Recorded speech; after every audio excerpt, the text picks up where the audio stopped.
Cotonou 3. Ainsi peut-on baptiser cette 11e session de la conférence des ministres en charge de la fonction publique des États membres de l'Observatoire des fonctions publiques africaines. Il s'agit du rendez-vous de tous les espoirs pour la résurgence de l'OFPA. En novembre 1991 est devenu opérationnel 2 ans plus tard.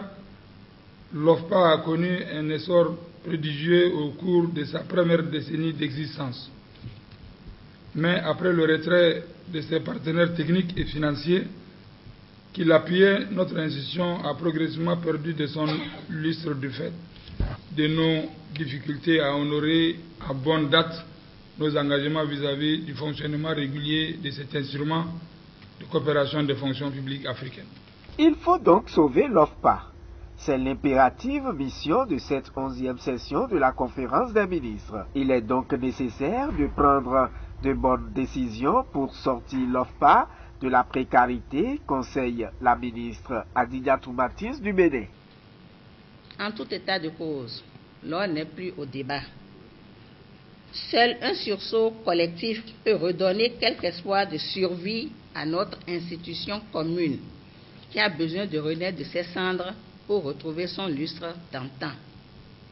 Prenons ici et maintenant l'engagement nécessaire vers l'OFPA que nous souhaitons voir grandir, s'affirmer et rayonner à la satisfaction de tous pour parvenir à un avenir radieux des fonctions publiques africaines qui impactent considérablement les administrations publiques de nos États. Propos validés par le ministre Banabé Dassigli de la décentralisation, représentant le ministre d'État Biotchani. Inutile de rappeler toutes les difficultés que l'OFPA traverse depuis quelques années. Pour l'essentiel, la rencontre de Cotonou doit constituer un tournant décisif dans la sauvegarde de l'institution, car sa mission n'a pas changé.